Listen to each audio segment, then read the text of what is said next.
By the way, it turns out I have a golf trip with my boss this weekend, so I'm leaving all the moving preparations to you. There seem to be a lot of procedures to take care of, so make sure you handle it properly. Wait, what? Are you serious? We talked about how this weekend would be hectic with the move. And now you're saying you've scheduled a trip? Well, it's with my boss, you see. He invited me, and there's really nothing I can do about it. But that's not acceptable. It's work-related, and you could have declined the invitation. Don't you think it's important to prioritize family during such a difficult time? Hey, don't speak ill of my boss. He's just looking out for me. I want to get promoted, you know. You understand that, right? I can't keep catering to your whims all the time. My whims? Are you kidding me? This is about our family. It's an important matter. I can't understand how you could even think this way. Why did you agree to go on this trip?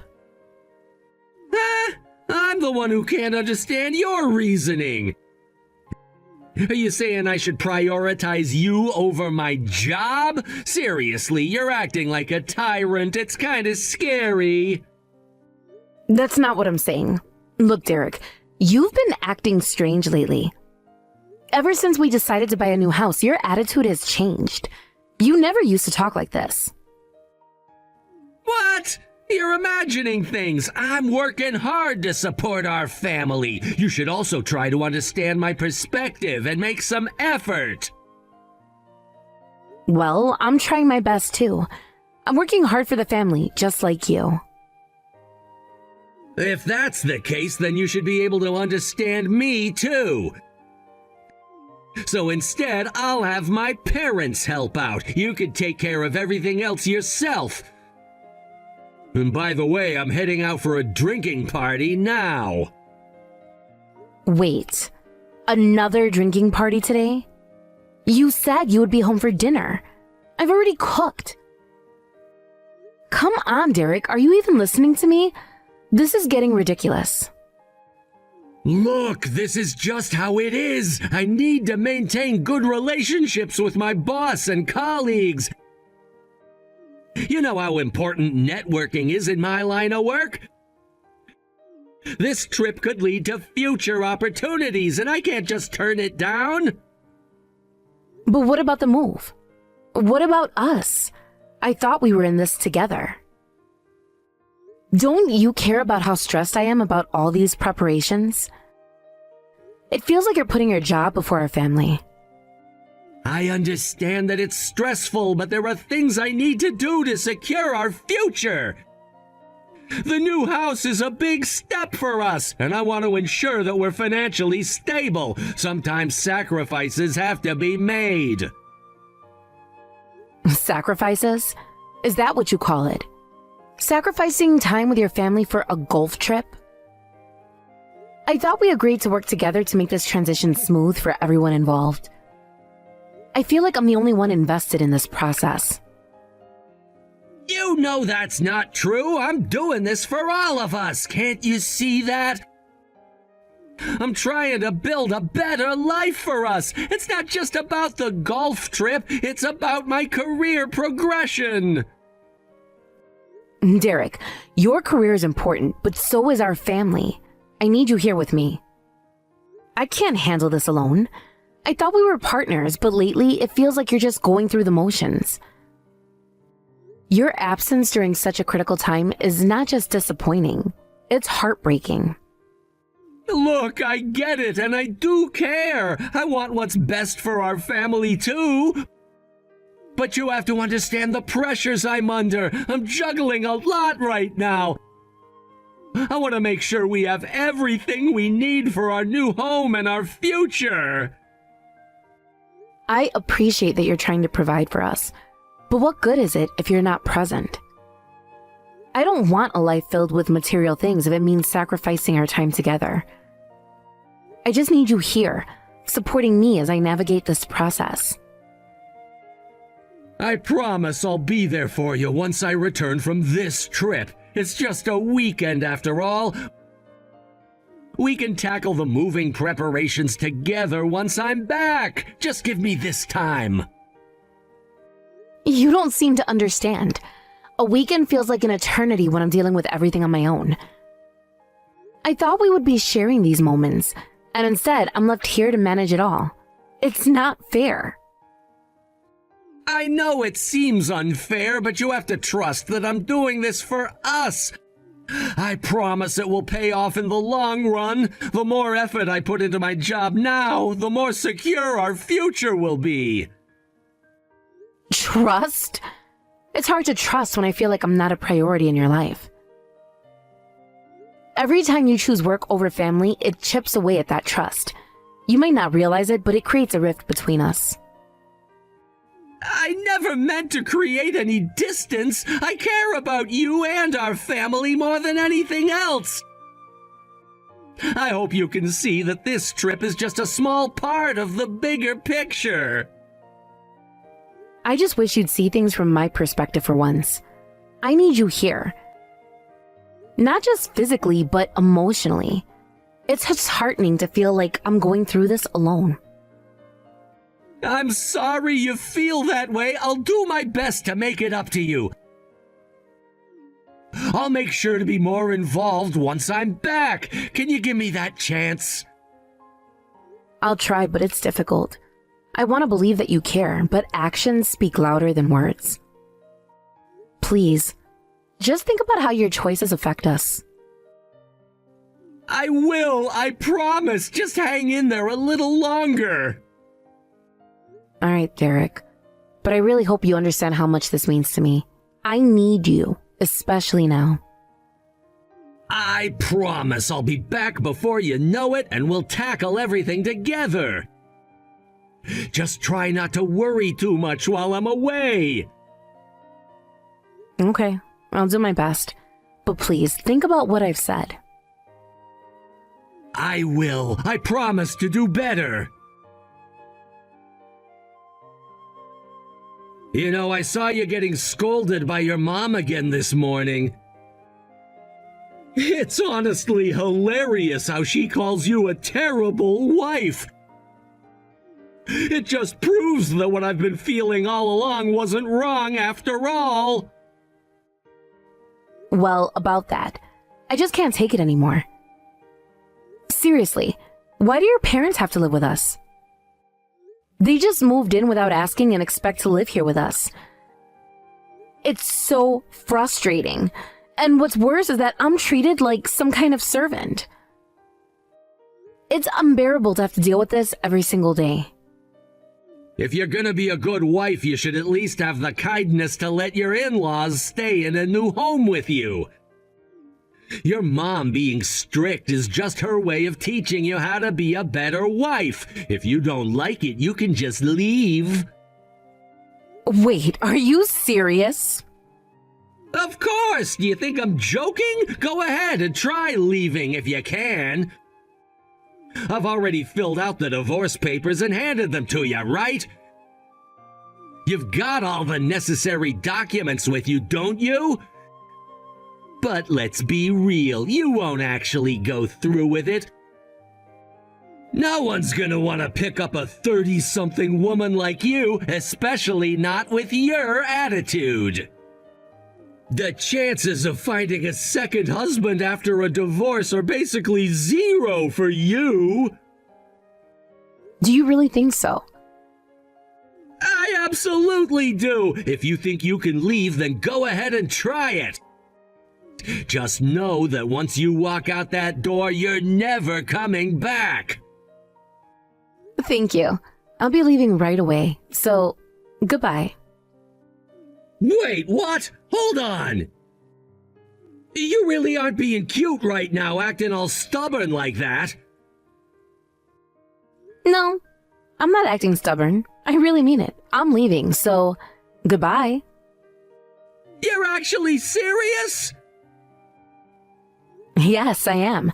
I've made up my mind. I'm leaving for real.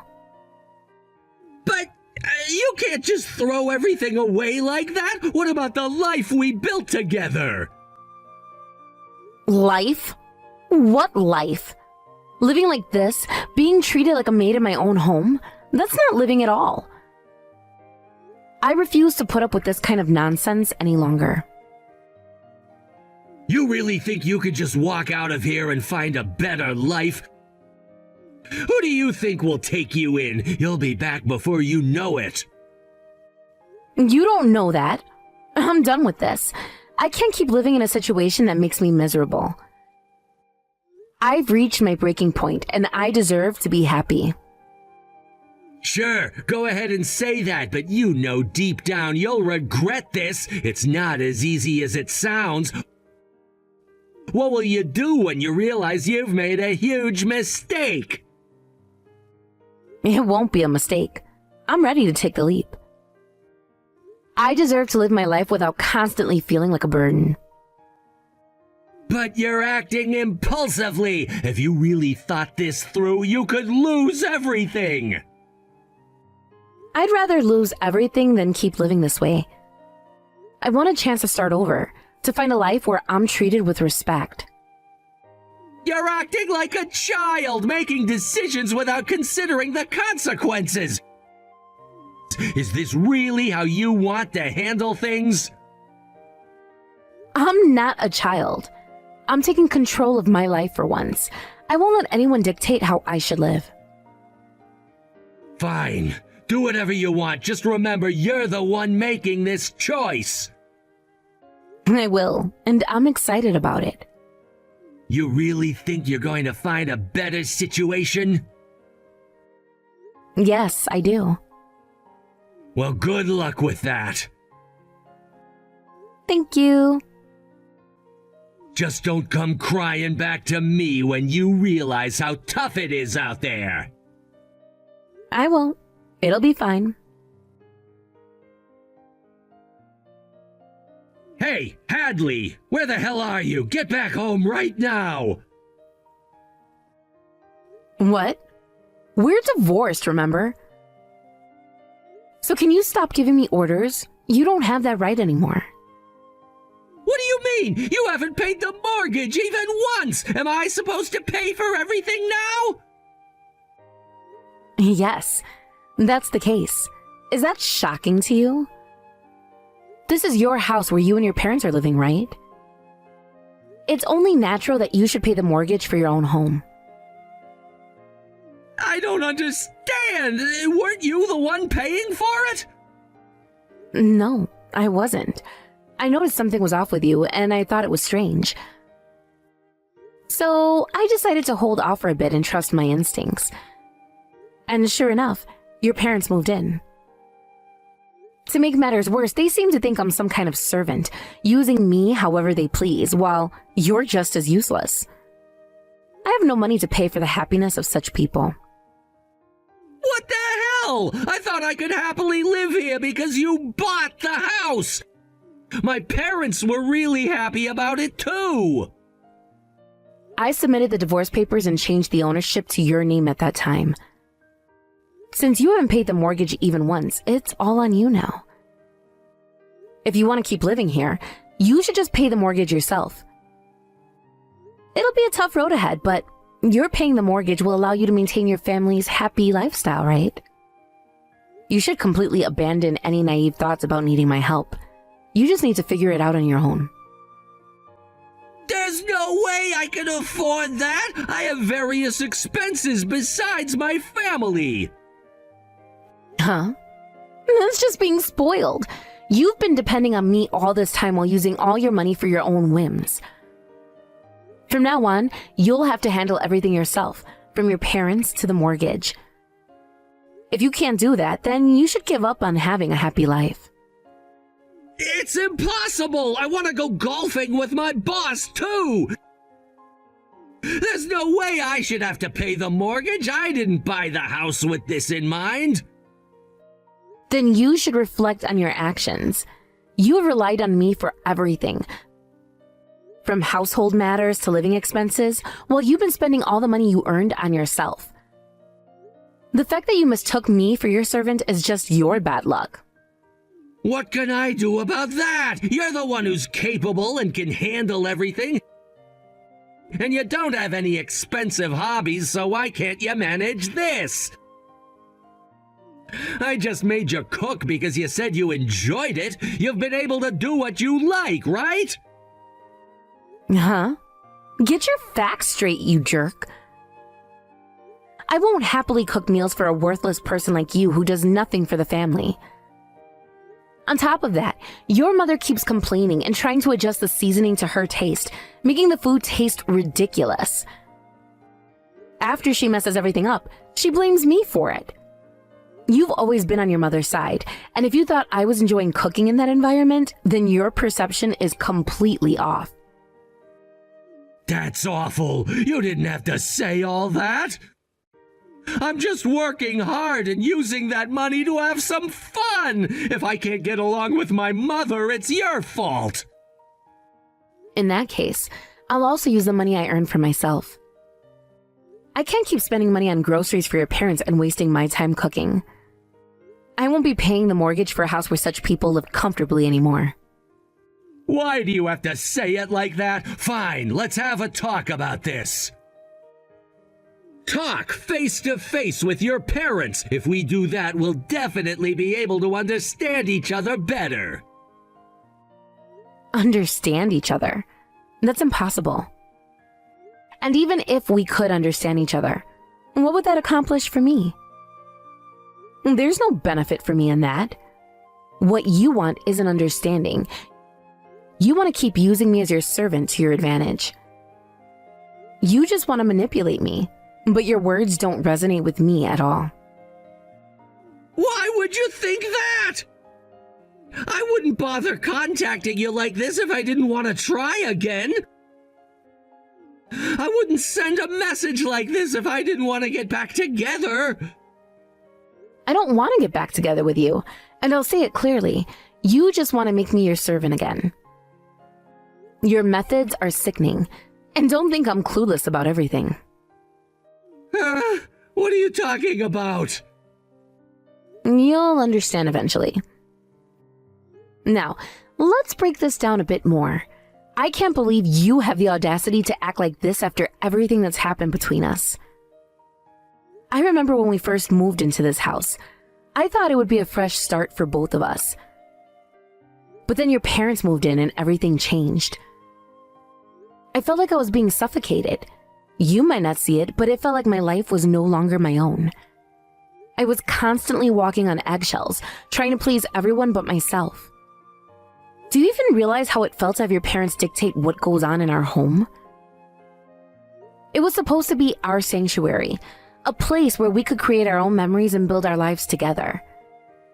Instead, I was stuck playing the role of a housekeeper and a servant. And what did you do? You just sat there, enjoying the perks while I dealt with the mess. You acted like it was all fine, and that everything was normal. But deep down, I was drowning in the situation. I tried talking to you about it, but you brushed me off.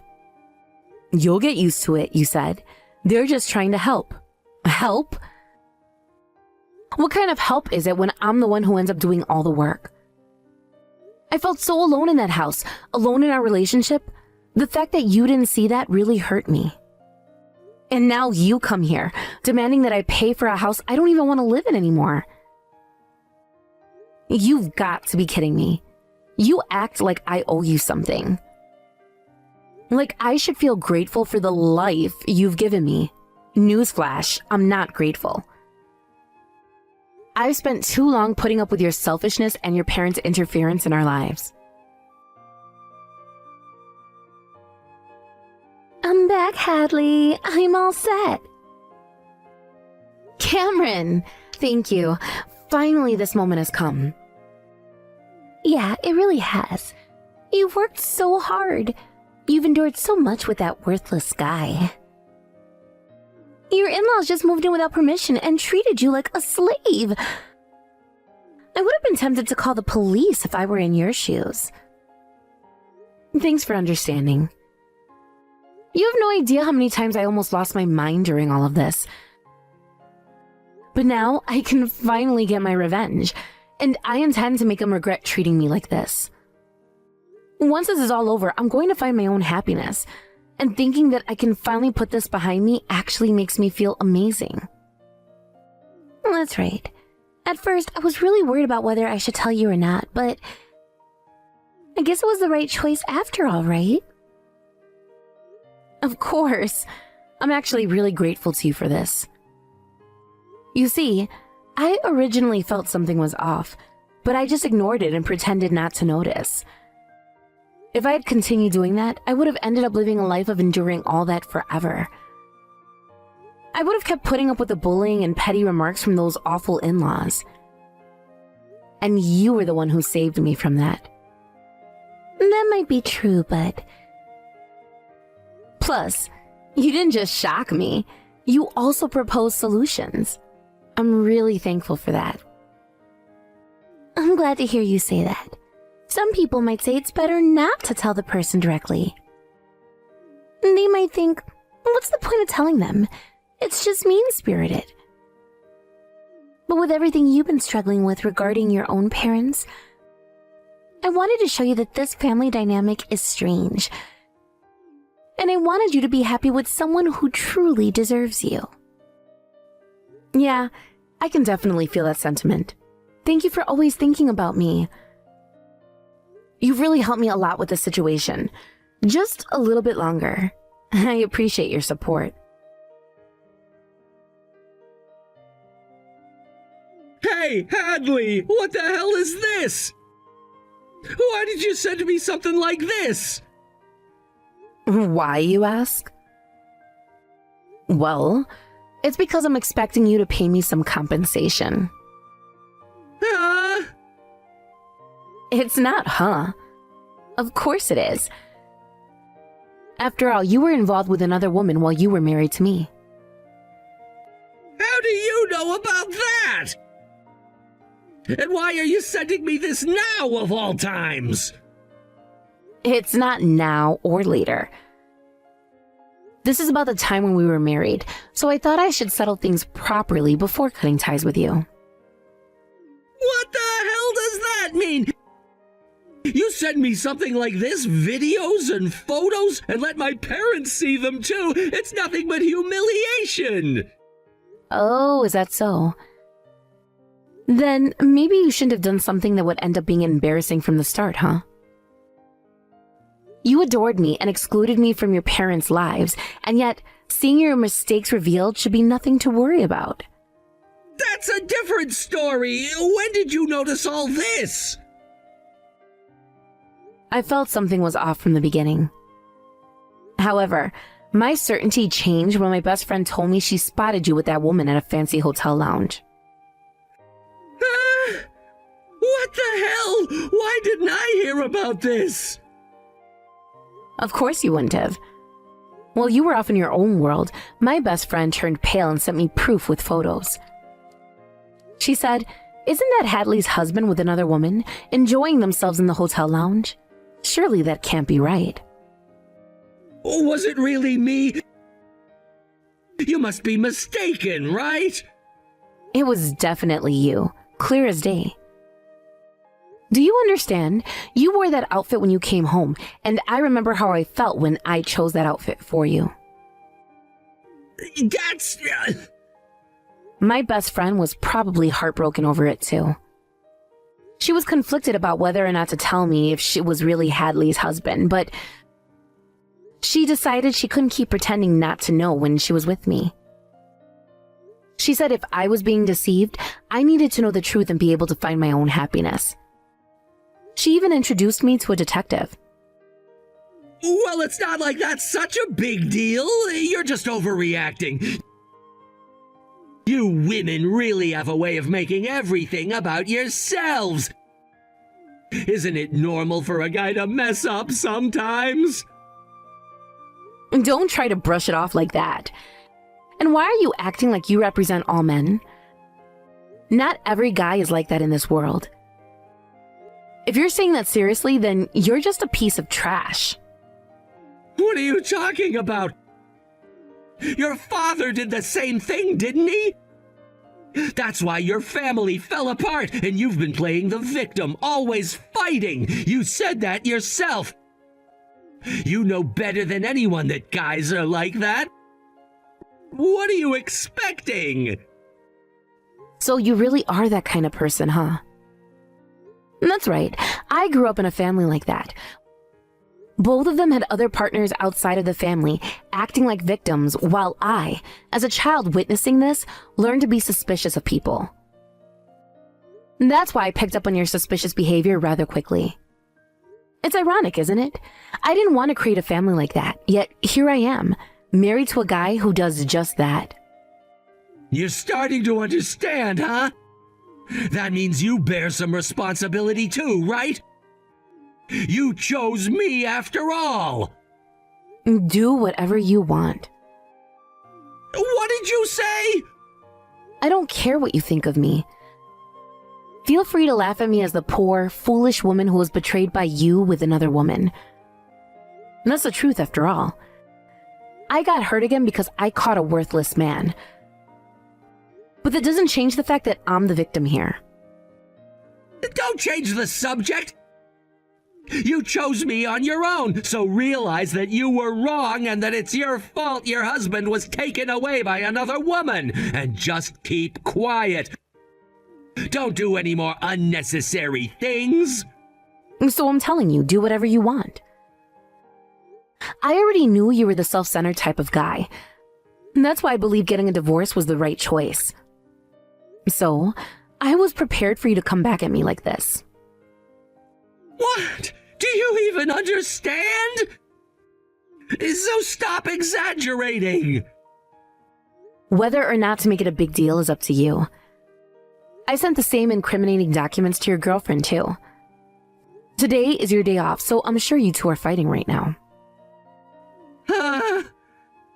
Hey, no way! You're not serious, are you? Of course, I am serious. I fully intend to demand a hefty compensation from you. You freely expressed your theories, but it's great that you admitted it yourself and gave a proper statement. Now I have more evidence, and there's no way I'm losing. Hey, wait! You didn't set me up, did you? You don't need to worry about that. I've got everything prepared so that even if you don't admit it, it's all good. But I'm glad I was able to hear your opinion. Now that I know for sure you're a piece of trash, I can crush you without any hesitation. No, wait! Getting others involved is really too much! We were the married couple, right? We should solve this ourselves! I said too much! I'll apologize properly! Your apology isn't worth a single penny. You're the one who did something wrong, so you're the one who's going to face the consequences. No matter how much self-centered nonsense you try to lay out, the one who will be laughing in the end is me. You've tormented me for so long. Now it's time for you to pay for your sins and fall into hell. As I looked at Derek, it was clear he was in a state of panic. The once confident demeanor he had maintained throughout our tumultuous relationship was now replaced with an unmistakable sense of dread. He attempted to apologize, trying to express remorse for everything that had happened between us. It was almost comical how desperately he sought forgiveness at that moment.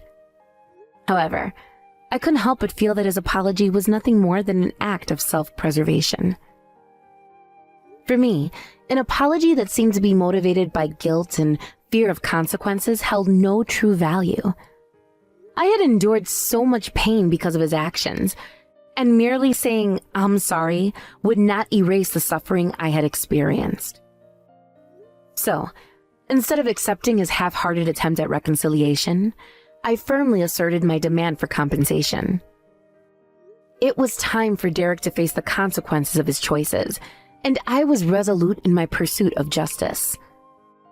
The emotional scars he had left on me were deep, and I wanted to ensure that he understood the gravity of his actions.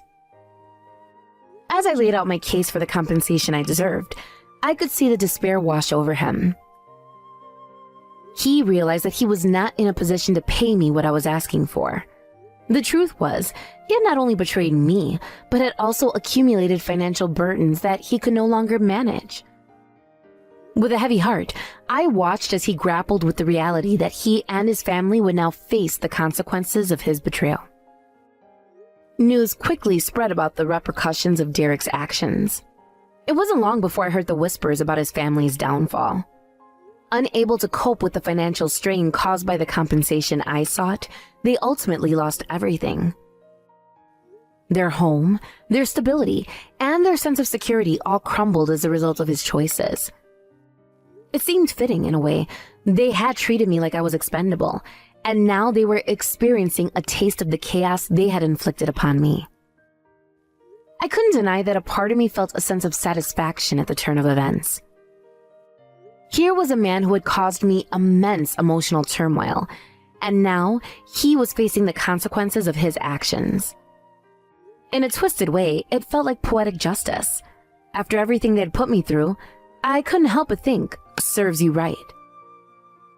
Their descent into homelessness was a stark reminder of how quickly things could change.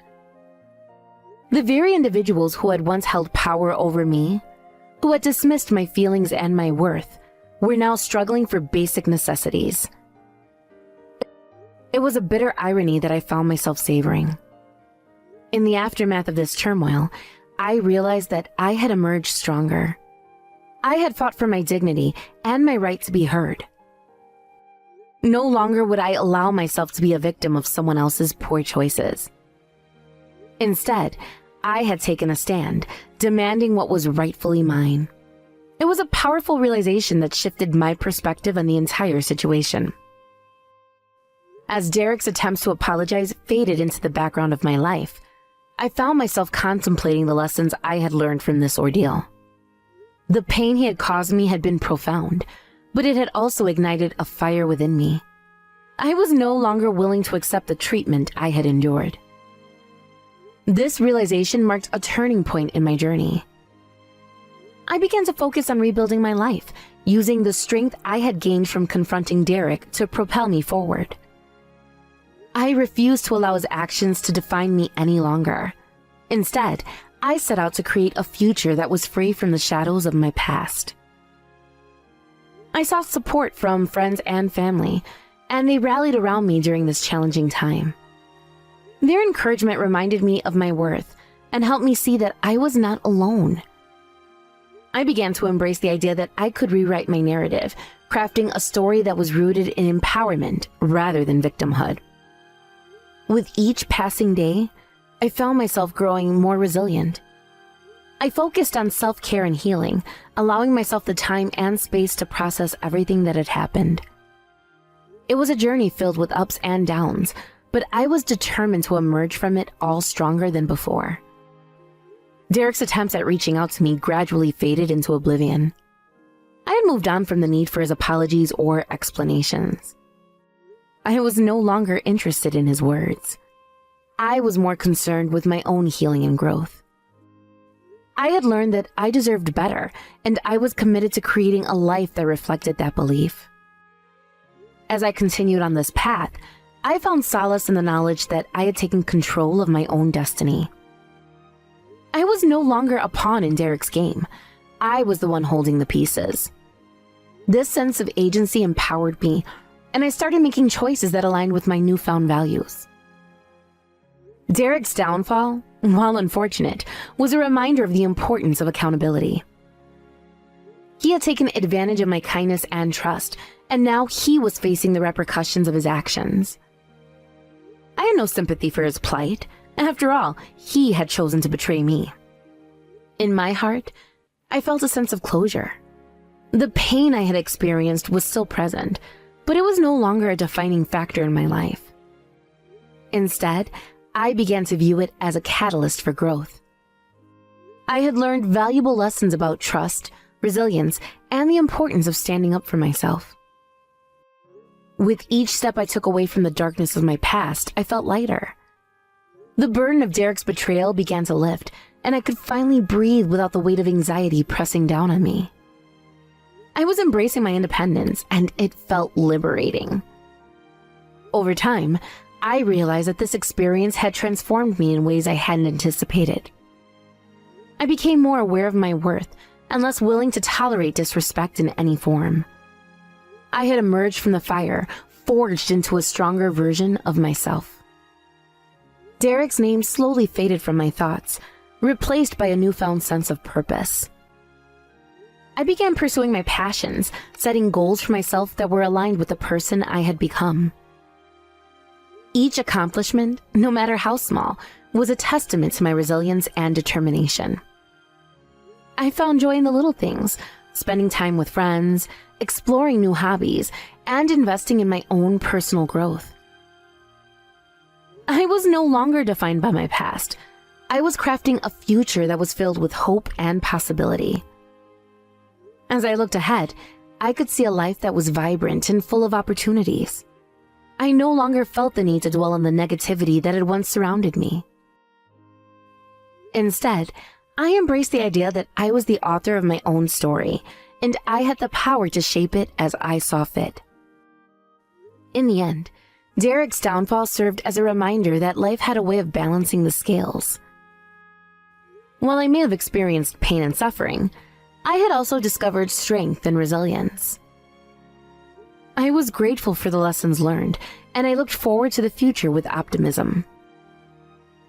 This chapter in my life was just the beginning of a new journey, one that was marked by growth, self-discovery, and the unwavering belief that I deserved happiness.